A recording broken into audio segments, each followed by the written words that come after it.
まこなこです。早くもヒューマンカインド日本語化やりました。ということで今回の動画は日本語化されたチュートリアル、これを作りましたので、ぜひ皆さんで見ていただいてヒューマンカインド楽しんでいただけたらと思います。まずオリジナルのチュートリアルですが、ここにエクストラ、そこにチュートリアルありますが、これ全部残念ながら英語の音声。Welcome to the HUMANKIND tutorial series.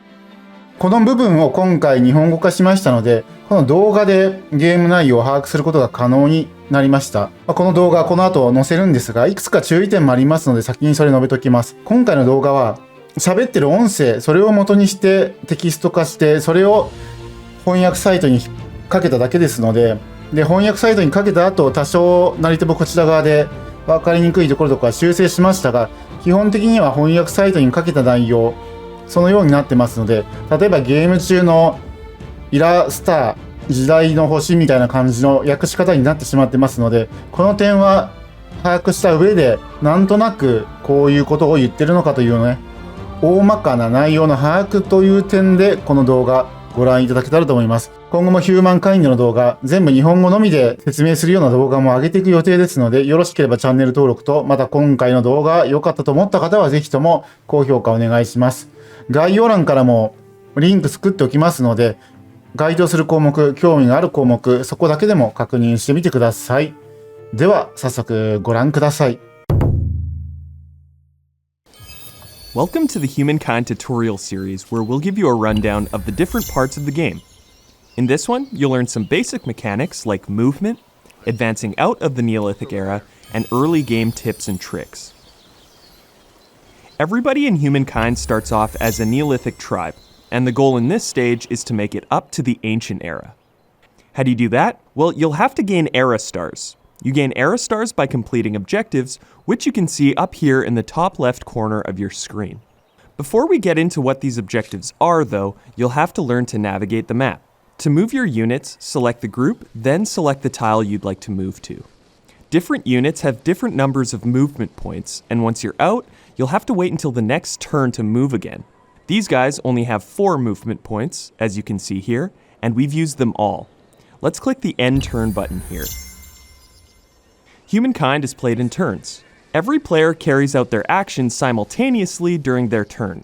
When there's nothing left to do, you must select End Turn to move to the next one. Ending a turn will refill unit movement points, advance any ongoing constructions, and top up the number of resources you produce.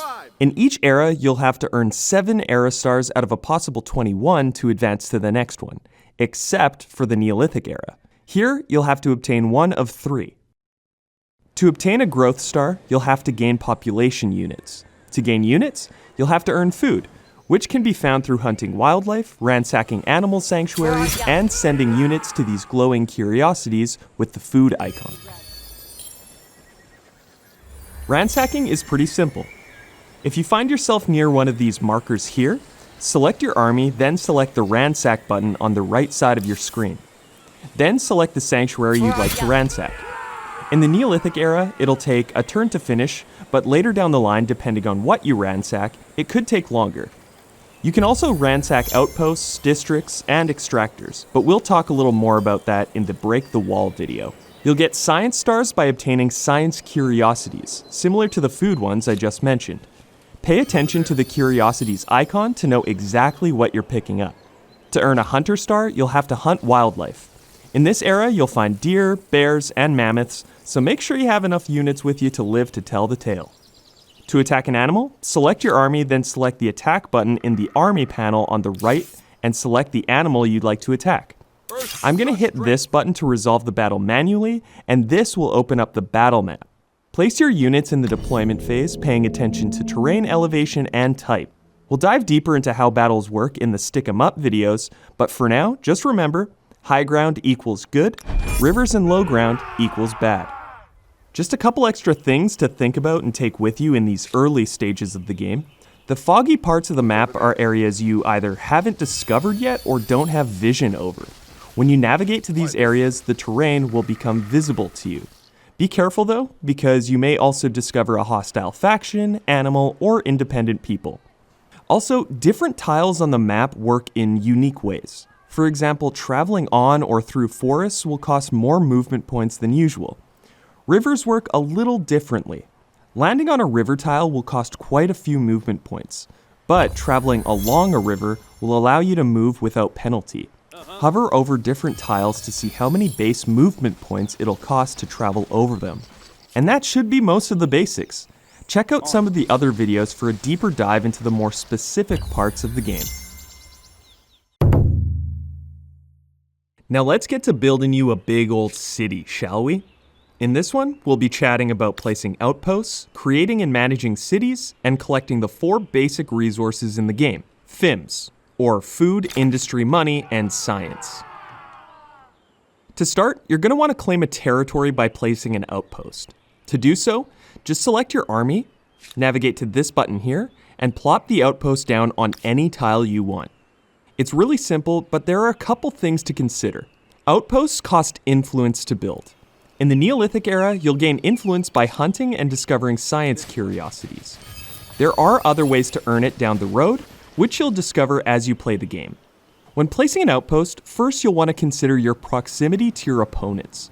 Being close to your enemy doesn't have to deter you, but just know that settling beside them may put them on edge. Secondly, elevation. Your outpost or city may be attacked one day, so it might be wise to get ahead of it and take the high ground.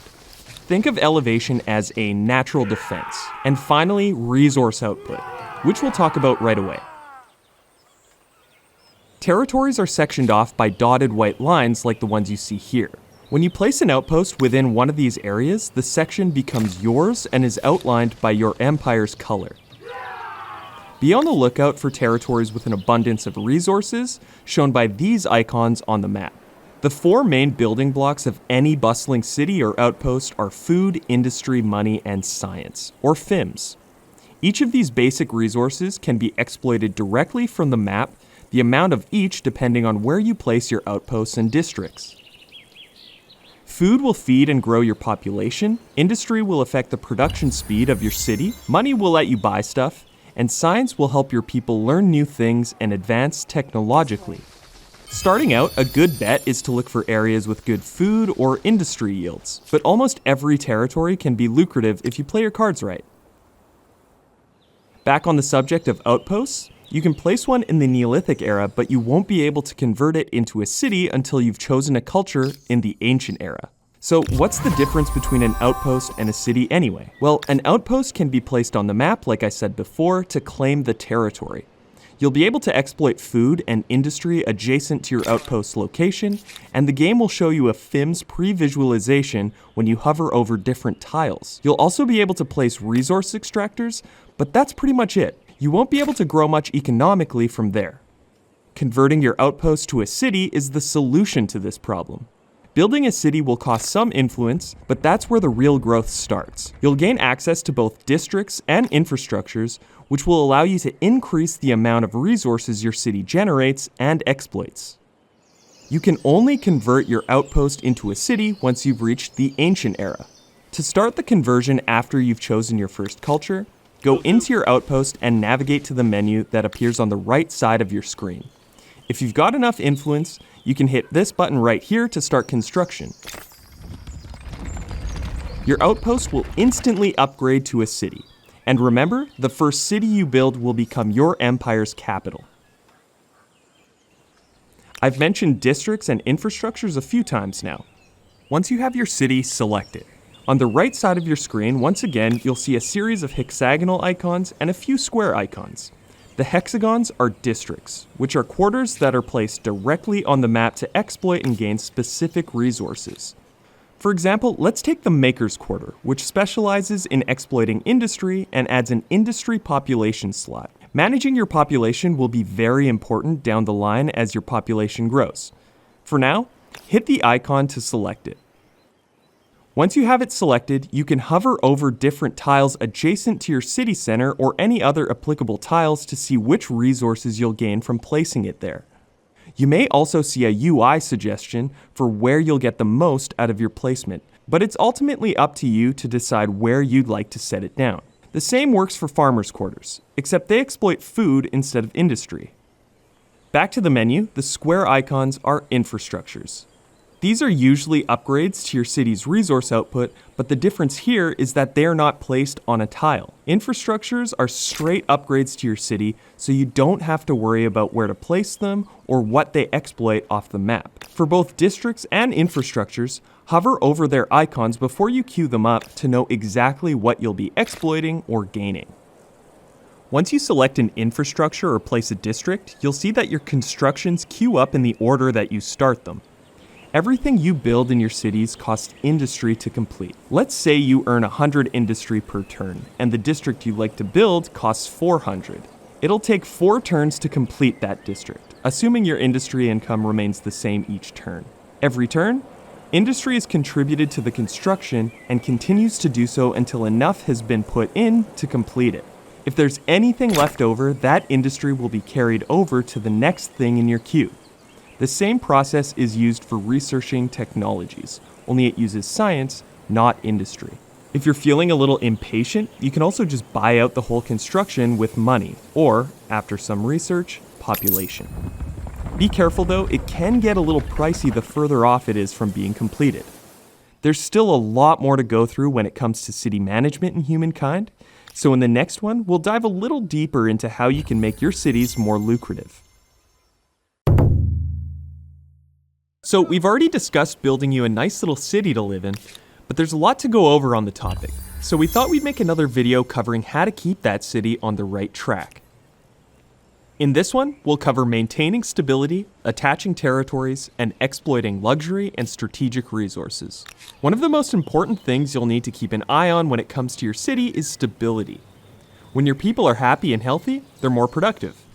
When they're not, well, they're not. Your stability meter shows how stable your city is. The higher you are on the meter, the more loyal your people will be. The pink area on the meter is your current stability value. As you can see though, there is another portion indicated in white. This is your target stability, which is where your stability is trending. From where you are currently, your stability will either increase or decrease by 5% every turn until it hits the target value. When your stability gets too low, things start to go downhill fast. Once you start to dip below 30% stability, your city will become unstable. Your people will become mutinous, refusing to build most districts, stability-enhancing quarters and shared projects being the exceptions, and eventually leaving altogether, and that's one more enemy you'll have to deal with. How do you maintain stability? There are a couple ways. First of all, keep an eye out for districts and infrastructures that improve the pink stability icon. These will increase stability and make your people happier. Also, try to keep the number of cities you own within the set limit. You can see how many cities you can own without penalty up here in the top right corner of the screen. If you found more cities than this number, you will receive penalties to your influence income. But what if you want to expand further? You have a couple options here. First, you can increase the number of cities you can build by advancing to certain cultures or researching new technologies. We'll talk about that in a second. You have another option though. In Humankind, you can attach adjacent territories to create larger ones, which will allow you to rule over more territory and add to the resource output of the original cities. It will also help with city management and will allow you to apply wonder bonuses to more districts if you've discovered one in your original territory. We'll talk more about wonders in the One to Remember video. To attach territories, one of them must already contain a city. Select the original city, and above the target outpost pin, you should see an attach button. If you've got the influence to spend, hit that, and voila! Damn, that's one big city you've got there. Be careful though, attaching cities will cause them to grow quickly, which will also decrease stability. That's something you'll have to learn to balance. You may have already noticed some icons that look like this on the map. These are luxury and strategic resources. You use strategic resources to help create more advanced districts and units, and you can also sell them for some sweet cash. For example, horses will allow you to create mounted and chariot units. Luxury resources will provide bonuses to your empire, improve stability, and like strategic resources, can be traded too. To get your hands on them, you'll first have to research Calendar to gain access to the Artisans Quarter. We'll talk more about research in the Knowledge is Power video, so let's just assume you've already finished researching this technology. The Artisans Quarter allows you to exploit all those fancy luxury resources in your territory. To set those up, select your city, Then select the Artisan's Quarter and place it directly onto the luxury resource deposit you're looking for. You can also queue it up by hitting the resource icon on the map. To extract strategic resources, you'll have to research specific technologies that allow you to do so, but the extractors work just like the ones for luxury resources. City management is super important in humankind. It's one of the main pillars of a successful empire. There's even more that goes into managing your cities, but hopefully we've provided you with all the info you'll need to go off and figure those out on your own. Good luck, your people need you.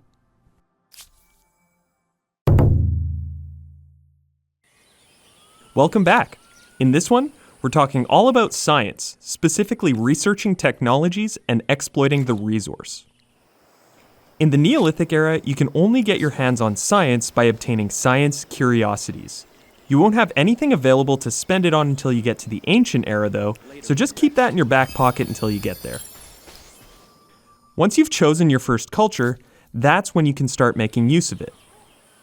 After arriving in the ancient era, the science icon in the bottom left corner of your screen will appear. This is where you'll spend your science income. New technologies will essentially give your empire access to tools to help advance your empire through history. It's how you obtain stronger units, improve districts, new resource extractors, and much more. The more advanced you get, the more resources you'll require. Hence, the need for luxury resources. Before we get into how to start researching, we need to talk about how to get your hands on science to begin with. We already mentioned that you'll be able to find some by obtaining curiosities in the Neolithic era, but the real income starts building once you've got yourself a city. Science income is slightly harder to come by at the beginning of your playthrough than, say, food or industry. Your city does not automatically exploit it right off the bat, so you'll have to place dedicated districts and complete science infrastructures to build up your income, as well as assign population to work as scientists. However, as you progress, so will your ability to exploit science. If you're looking to improve your science income, be on the lookout for anything that provides the blue atom icon here. Now, let's get into how to start researching technologies. To queue up research, just click into the menu in the bottom left corner of your screen. Select the technology you'd like to research, and it'll queue up. You can either choose from the quick selection panel that pops up immediately, or choose a technology from the full tech tree. Head there by selecting this button here. Spending science works just like spending industry does. The amount you make each turn is contributed to the target amount of the technology you want to research. The technology is completed when enough science has been contributed, and any excess will be carried over to the next technology in your queue. For example, if a technology costs 450 science, and you make 100 science per turn, it'll take 5 turns to complete that technology. 100 science will be contributed to the study until enough has been put forth to cover it. The 50 remaining science will then be contributed to the next tech in your queue. The more advanced the technology, the more science it'll cost. Also, some technologies are prerequisites for others, so keep that in mind when planning out your queue. Just a few other things to flag. Each technology is tied to a specific era. You can only research technologies from the era that you're in and before, except if you're a scientific culture. Scientific cultures have a passive ability that allows them to research technologies from the next era. We'll talk more about passive abilities in the Legacy of an Era video. Also, you can use the search bar on the tech tree to quickly filter through technologies. Here, you can use specific keywords to find technologies you're looking for fast. You can either search directly for the tech you're looking for, or use keywords that pertain to it if you don't know the name. And that's all you need to know for technologies in humankind. Now put your lab coat on and get to researching. So let's talk about how you win a game in humankind. Your fame score is what dictates your position in the race to victory. You can get your hands on it by doing a variety of different things. Earning era stars, completing competitive deeds, and discovering and building wonders. We'll be covering each of these things in this video. Let's start with era stars. We mentioned in a previous video that era stars function as a way to advance you through the eras, but they also contribute to your overall fame score. There are 7 different categories for you to earn era stars in, which cover the 7 different affinities in the game: aesthete, agrarian, builder, expansionist, merchant, militarist, and scientist. Within the categories, there are 3 objectives that, if you achieve them, will earn you an era star. This means there are 21 era stars available to you in each era. The objectives for each era star always relate to the affinity they correspond to. So, for example, here we are in the Ancient Era. These are the 7 different categories of objectives. Within the Agrarian Star category, you'll have to build your population up to the specified number. You can see that there are 3 era stars available. Once you acquire the specified number of population, the objective will update, opening up a new one asking you to acquire even more population units. For each era star you unlock, you'll earn some fame. The longer it takes you to achieve an objective, though, the less fame you'll receive for the era star. If you want to maximize your fame rewards, you're going to want to be quick about it. Keep in mind that earning era stars with affinities that correspond to your current culture will land you double the fame. This can really come in handy. Over on the right side of the Empire screen, you'll see competitive deeds. Competitive deeds are also objectives that you can achieve to earn fame. However, the main differences are that they don't earn you era stars and they can only be achieved once. The same competitive deeds are available to all players, so they will all be working to complete them and take advantage of their fame bonuses. This one here awards you with 50 fame for building a cultural wonder. Once you've done so, you won't gain that bonus for building any additional wonders, though you will still gain the standard fame rewards. And while we're on the topic, the final way to earn fame is by discovering or building wonders. There are 2 kinds of wonders in humankind: natural and cultural. Natural wonders are awesome natural structures of staggering beauty and are randomly generated across the map. When you discover a new one, you'll earn fame. If you place an outpost and build a city in a territory containing a natural wonder, you will receive economic bonuses. Hover over the wonder to see a breakdown of the resource bonuses you'll receive by settling near it. Cultural wonders, like the Eiffel Tower or Stonehenge, are constructible structures that can be claimed once you've earned enough influence. Once you've claimed a cultural wonder, only your empire can build it. Cultural wonders are what we call shared projects. Their construction can be queued up in multiple cities to cut down on the time it takes to complete them. Finally, you can only claim an additional cultural wonder once you've built your previous one. So even if you have enough influence to unlock a new one, make sure you've completed the construction on the wonder you claimed prior. And that's all for this one. Now go win yourself a game of Humankind. Follow me. Humankind is all about letting you create these wonderful what-if scenarios of human history. In this video, we'll dive deeper into the topics that make humankind unique: eras and cultures, cultural affinities, legacy traits, and emblematic units and districts. Humankind is separated into 6 different eras spanning human history: the Ancient Era, Classical Era, Medieval Era, Early Modern Era, Industrial Era, and the Contemporary Era. We've already covered how to make it to the Ancient Era, so if you haven't yet, feel free to go back and watch the basics video for more info on that. Once you've gained 7 era stars within an era, except for the Neolithic, you'll be able to advance to the next. Before heading into the next era, though, you'll be prompted to choose a new culture. Once you make your selection, your empire will become that culture at the start of the following turn, taking on all of its unique bonuses and traits.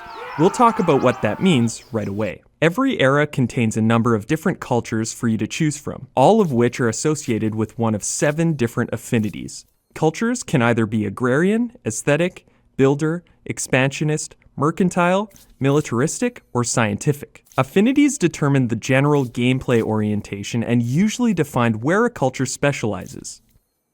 Affinities also come with 2 special abilities, one passive and one active. The ability changes with the affinity of the next culture you choose.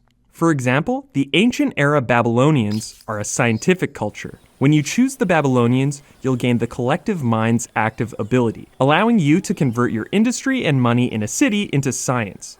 Their passive ability lets you research technologies from the Classical Era. Now, if you choose the Carthaginians in the Classical Era, you will lose the scientific ability and gain the merchant ability, because Carthage is a merchant culture. Each culture also has an associated legacy trait. Legacy traits are unique bonuses you gain from choosing a specific culture. No two cultures have the same legacy trait, and the bonus is something you'll want to consider when choosing a new culture. Unlike affinity abilities, you will hold on to each legacy trait you gain through the eras. By the contemporary era, you will have 6 different legacy traits, each providing different bonuses to your entire empire.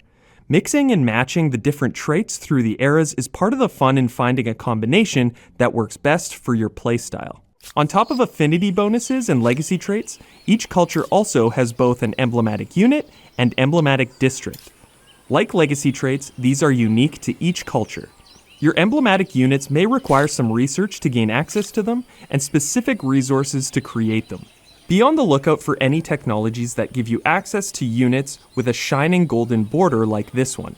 You'll immediately gain access to emblematic districts when you choose a new culture. Emblematic units and districts work exactly like their standard counterparts. You'll queue them up in your cities. You'll place districts directly on the map and use up population and strategic resources to complete your units.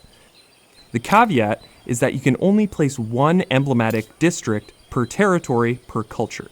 Just like other districts and units you can queue up in your city, hover over your emblematics to see what unique exploits and bonuses you'll receive from them. Finally, there is an exception to the topics we've mentioned in this video. When choosing a new culture, you have an additional option on top of the new cultures you are presented with. That is cultural transcendence. Cultural transcendence is when you transcend your current culture to the next era. If you've chosen the Babylonians in the ancient era, you will have the option to transcend and bring them into the classical era instead of choosing a new culture. If you want, you can keep doing this right up until the contemporary era. There are both drawbacks and benefits to doing so. The negative is that you will not gain a new legacy trait, emblematic unit, or emblematic district. You will retain the ones you had in the previous era. This means that you will not be able to take advantage of an extra trait and your emblematics may become obsolete faster. However, the main draw for transcendence is the fame bonus. The fame rewards you gain when you've transcended your culture are higher than if you choose a new culture. So you will rake in more fame than some of the other cultures that have traditionally advanced to another. We want to give you as many options as possible to play Humankind your way. Hopefully, this helps you do that. Off we go. In Humankind, your relationships with the other empires can be the difference between sweet victory and humiliating defeat. In this video, we'll cover the friendly parts of the diplomacy system, starting discussions, trade, treaties, and alliances.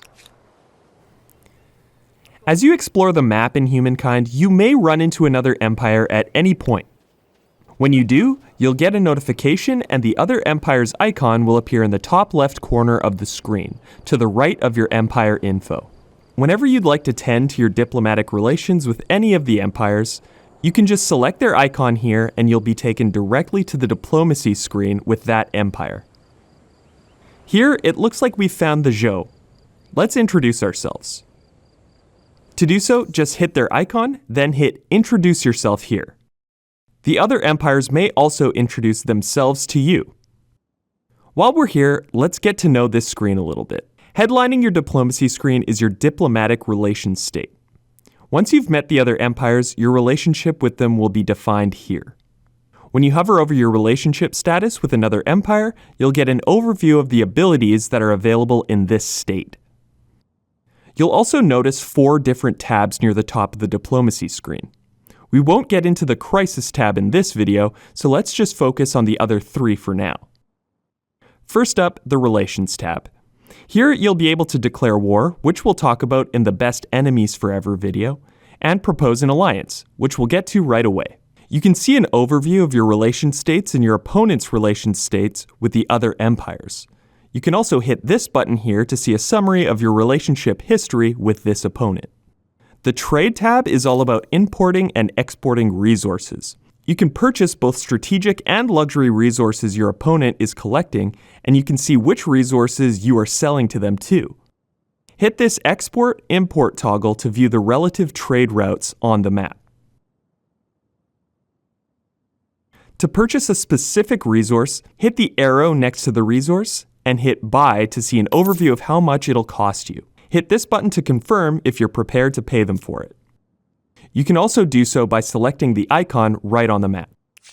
An important point to bring up here is that you're purchasing access to the resource, not stockpiling it. If you are purchasing 1 iron from another empire, you can build 5 constructibles that require 1 iron within the same turn. However, the option to purchase resources from another empire will be closed to you until you sign a trade treaty with them. This is where the Treaties tab comes into play. Treaties are additional accords that can be added onto a peace or alliance state, adding 1 or more diplomatic abilities on both sides of the relationship. Trade treaties affect your ability to trade luxury and strategic resources. Information sharing will allow you to share map information. Border policy affects your ability to travel through this empire's territory, and military accords affect your ability to skirmish with them. To propose a treaty, simply hit the one you'd like to enact. The other empire can accept, refuse, or counter the treaty. Are you interested? This sounds like a good deal. I'm not interested. Not at all. No. So that is your choice. If they choose to counter, you will have to pay the specified amount to enact it. If you don't want to make the payment, you can refuse the counter proposal. No, thank you. Take your feeble proposal elsewhere. I heard you. Finally, to propose an alliance with another empire, hit Propose Alliance on the Relations tab. If they accept, you will open up new diplomatic abilities. Both of our aspirations. These will favor closer cooperation between your empires. You will also unlock treaties that can strengthen the alliance and make information and resources more readily available to the other empire. Proposing these work exactly as standard treaties do. This is all just the beginning of the diplomacy system in humankind. In the next video, we'll talk a little more about the more hostile side of your relationships with the other empires. We've covered how to play nice with the other cultures. Now, what about the other side of diplomacy? In this video, we're going to talk about attitude, grievances, war, and war support. Buckle up. To start, let's head back into the diplomacy screen. Up near the top right-hand corner of the screen, you'll see a word that represents this empire's attitude toward you. An empire's attitude towards your empire is determined by many different things: how large your armies are, how well you're doing overall, your proximity to them, trade, grievances, treaties, skirmishes. Nearly everything you do influences how another empire feels about you. Attitude is a good indicator of where you stand with another empire. The more positively they feel about you, the more likely they are to cooperate with you. If they feel negatively about you, trouble may be a brewing. What kind of trouble? Well, now's the perfect time to talk about hostile relationships in humankind. Grievances represent crimes committed by another empire and provide an opportunity for you to renounce the violation or demand reparation. They can be used to either improve an empire's attitude toward you or justify a war against them. You will pay or suffer. Grievances can be found in the Crisis tab on the Diplomacy screen. When one appears, you'll have 10 turns to decide whether to demand reparations or renounce doing so. After that, it'll be renounced automatically. To make a decision, hit the grievance in question, then simply select your decision. Renouncing is a gesture of good faith, forgiving the other empire for their wrongdoing. Water under the bridge. You'll gain war support for renouncing, though, so it's more of a forgive but don't forget situation. We'll cover war support right away. Demands, on the other hand, are not so friendly. What you demand from the grievance entirely depends on what the grievance involves. Aggression grievances justify the demand for monetary compensation. Ideological grievances justify the demand for changes to the opposing side's civics. Intervention grievances justify the demand for changes to the opposing side's diplomatic relations. Religious grievances justify the demand for changes to the opposing side's state religion. And finally, border grievances justify the demand for territory. If you make a demand and the opposing empire refuses, things start to get a little spicy. You now have justification to start a war, which can also be done on the Relations tab. However, once you have 80 war support, you're able to declare a just war whether or not your demands have been refused. Enough delay. Keep in mind that We you are can coming to initiate a crush surprise you. war at any time, assuming you think have we can enough war handle support. this? But without the justification, this is seen as a barbaric act. You'll receive the traitor reputation badge, and the other empires will take note of this. Once war has been declared, armies can attack and bombard one another no matter where they are on the map. You can also move into the opposing side's territory, which normally requires the two empires to sign a treaty or playing as an expansionist empire. The war ends once one side has either accepted or forced the other's surrender, and a comparison between the two sides' war support defines the reparations the loser will have to pay the winner. So, what is war support? War support represents your empire's overall morale and animosity toward another.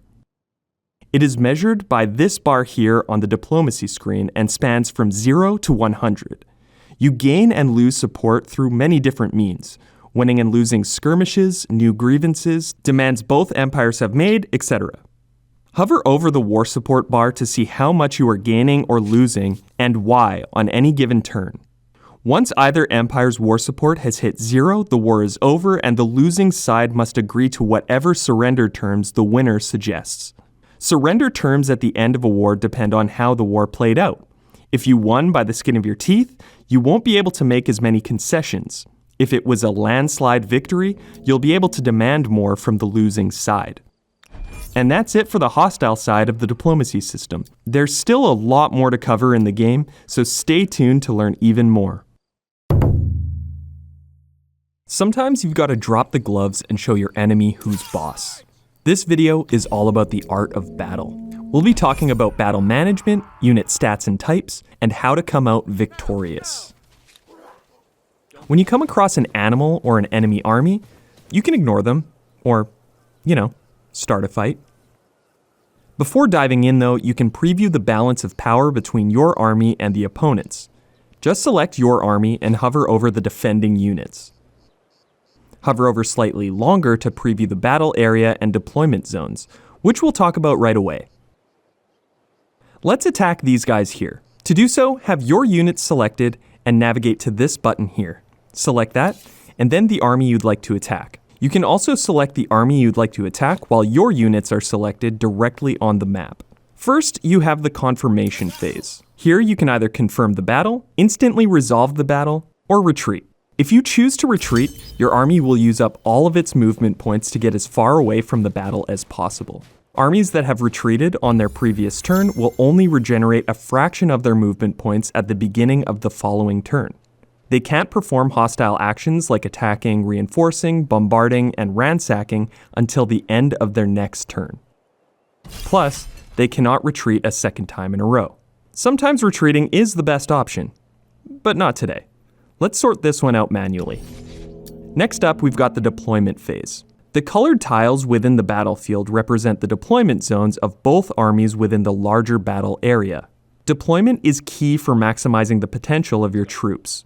As you play the game, you'll learn where different units should be positioned to make the most of what they can do.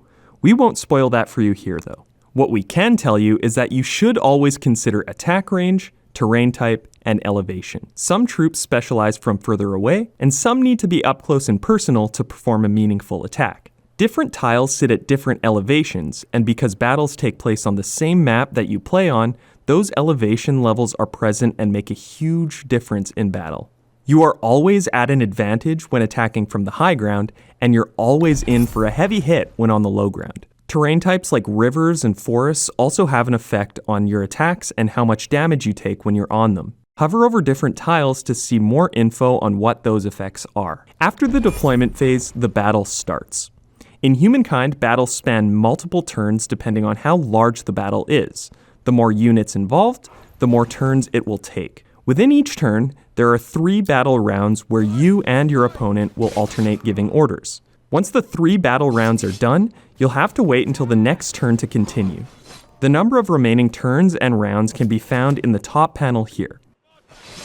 There are 2 ways to win battles: eliminate all of the enemy units, or, as I mentioned previously, be in control of the opposing team's flag at the end of any turn.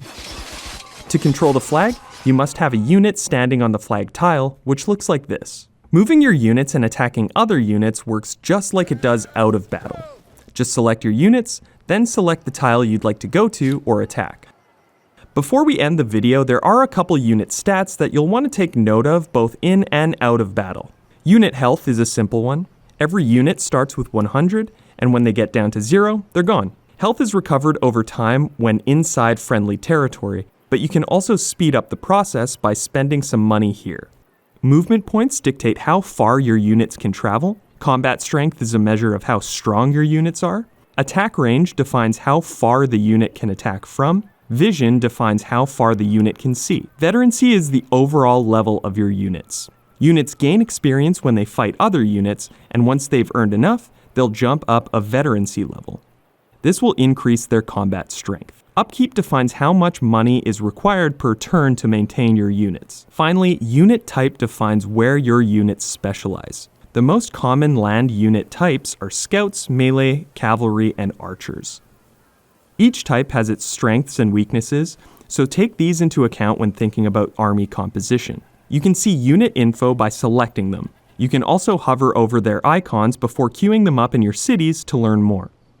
There's still a lot more to cover when it comes to battles, so we'll go into even more detail in the second part of this one.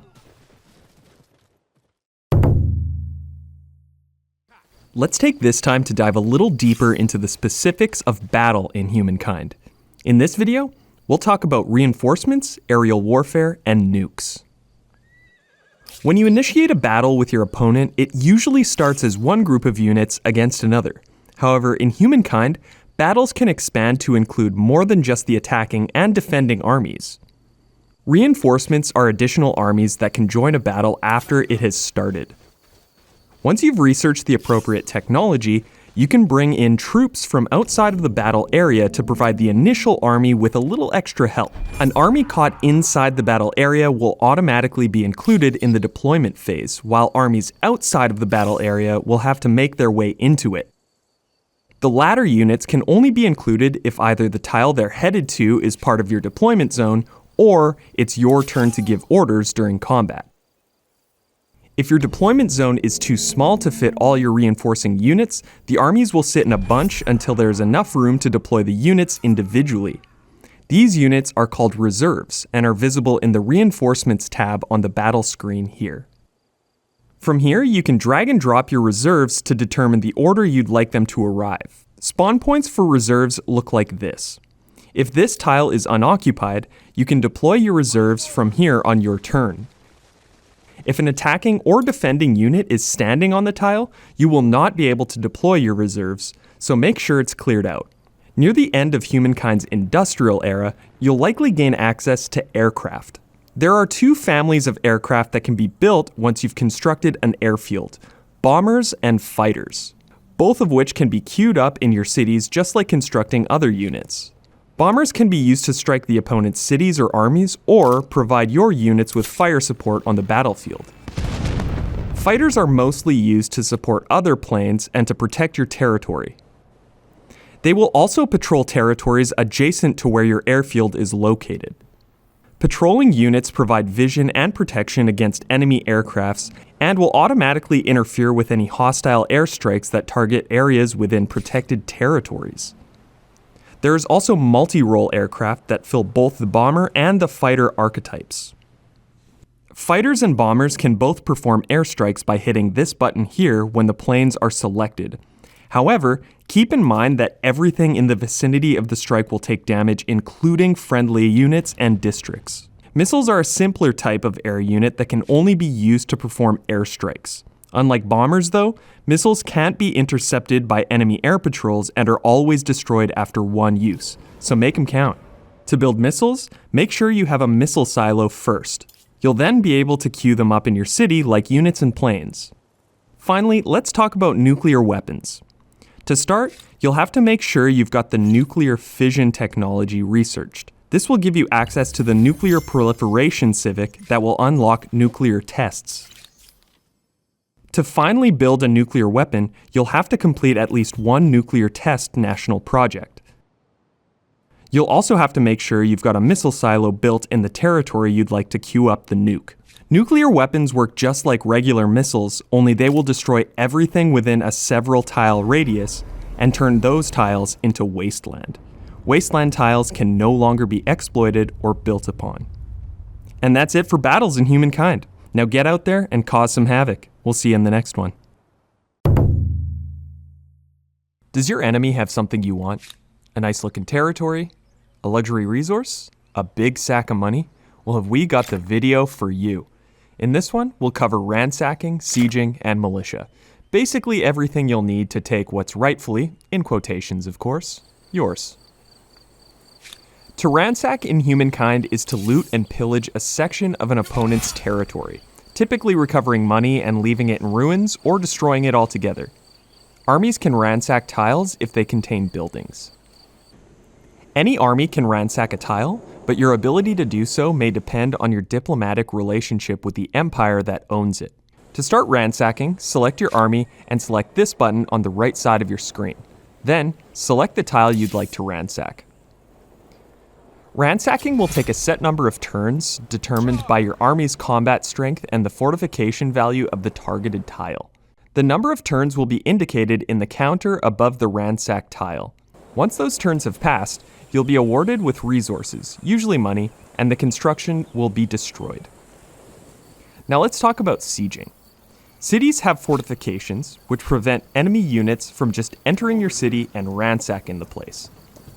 It must be besieged, assaulted, and then occupied. To initiate a siege, select an army and attack any of the opposing city's walled districts. But instead of going straight into the deployment phase after confirming the action, you'll be brought to the siege phase before actually deploying your units. This phase can last multiple turns.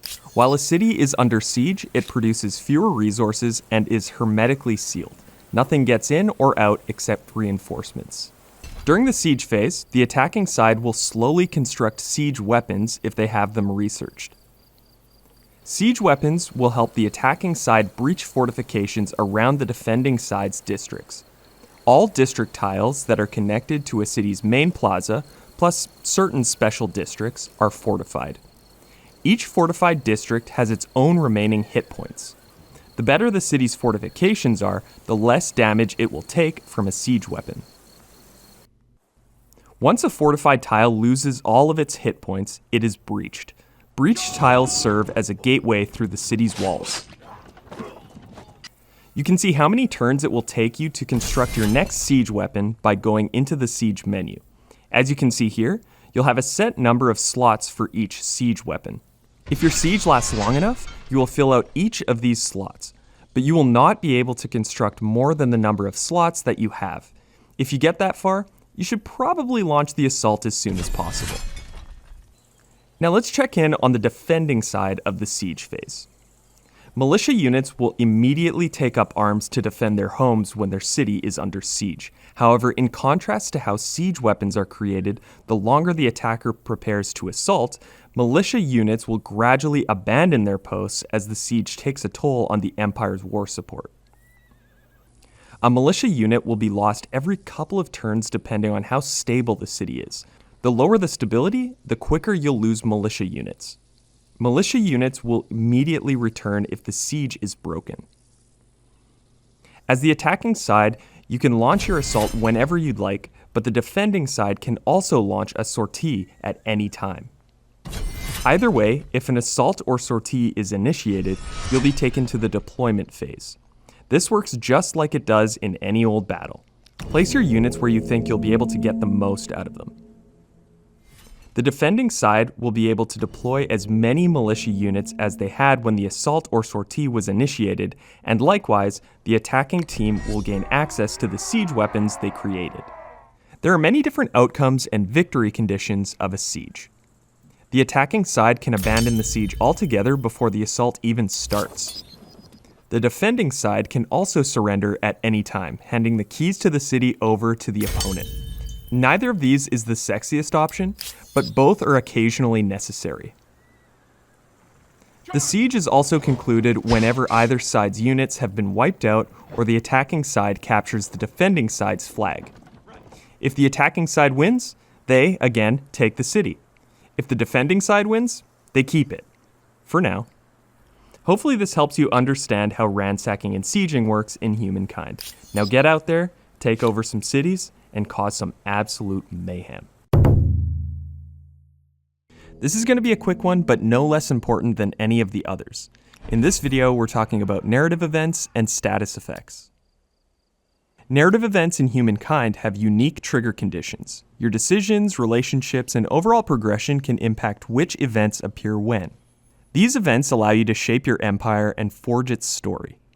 They usually require you to make a decision and will often pose a variety of different options that will impact your empire in different ways depending on how you choose to handle them. Some narrative events can also trigger other narrative events. They could appear as direct consequences that come up right after you've made your decision, or consequences down the line, where a choice made in a previous era circles back centuries later. Hover over the different options you're presented with to see their potential effects on your empire. The choices you make can either have permanent or temporary effects. The more permanent effects can include gaining money, resources, extra units, or being forced into particular civics choices. Your decisions will also have an effect on your ideologies, which is a topic we discuss in the Keep It Civil video. The temporary effects usually involve a status being added to a city or a unit. Status effects alter the attributes of whatever they're attached to, but they only apply for a certain number of turns. After that, the city or unit's attributes go back to normal, assuming they don't have any other status effects applied to them. Some statuses inflict a penalty onto the city or unit, while others can bring benefits. For example, the Defiant status will cause the stability of your city to decrease for a certain number of turns, while the Bountiful status will apply a bonus to food production. You can find more information about the status effects applied to your cities or units by selecting them. In the city or unit menus, navigate to the icons that look like this and hover over them to see their effects and how many turns they'll last. Status effects can be applied in many different ways, not just through narrative choices. Curiosities, civics choices, technologies, battles, sieges. Keep an eye out for them and take note. Again, this was a short one, but both narrative events and status effects are some of the main pillars of Humankind. Now that you know how they work, go write your own story and leave your mark on history.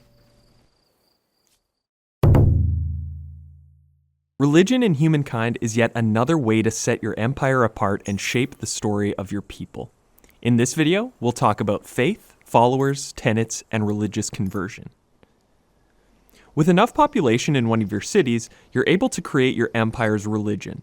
Your first choice is simple: polytheism or shamanism. The former will provide you with more faith per attached territory. The latter generates faith per population. Producing faith will allow your religion to spread and will help unlock gameplay bonuses through tenets, which we'll cover right away. Regardless of this initial choice, you'll be able to produce faith by other means down the line. Holy sites are a major source of faith throughout Humankind. They're shared projects like cultural wonders, meaning they can be queued up in multiple cities to cut down on their production time. You can also gain more faith by building faith-focused emblematic districts, constructing certain cultural wonders, and more. Just keep an eye out for anything that improves the faith icon here. To find more information about your state religion, select this button here in the bottom left corner of the screen next to the Society button. Here you'll be able to see information about your state religion and change the name of it. Now, just because you're the creator of a religion does not necessarily mean you're its leader. The religious leader is always the empire that controls the majority of this state religion's holy sites. What does it mean to be the religious leader? The leader is able to choose the tenets of the state religion. Tenets represent the principles and commandments of a religion. Each tenet has a specific gameplay effect that reflects its inspiration. To choose or see your state religion's tenets, select the Tenets button here. These are your potential tenets. Hover over them to see the effect on your empire if you choose to select them. On the right-hand side of your screen, you can see that tenets are organized into tiers. You're able to choose a new tenet in the following tier once your state religion has hit a certain threshold of followers. This bar here shows you how many followers are required to open up the next tier. Followers are the inhabitants of a city that follow a specific religion. Since multiple territories can be attached to a city, And since each territory can follow its own religion, cities can house followers of multiple different religions at a time. You gain more followers by growing your population and faith and spreading your religion. Finally, I mentioned earlier that you are not necessarily the leader of the religion you created. In fact, your people don't have to follow your religion at all. In Humankind, your people are able to convert to a religion that another player has created. If another religion's impact on a territory remains significantly higher than another for a certain number of turns, the territory will convert to that religion. The game will inform you when the conversion is started, so you will have time to respond by either increasing your faith production or by sending in the troops. You can select any territory to view more details about the different religious influences, faith production, and followers. Just a heads up though, religious conversion isn't always a bad thing. If your empire is converted to another state religion, you will take on the tenets of the new one. You'll gain all the bonuses that come with it, you just won't have control of the tenet choices if you are not the religion's leader. If your empire isn't focused on faith and religion, converting to another player's state religion could be in your best interest. And that's all on the topic of religion. Now get out there and find yourself some followers. Enjoy!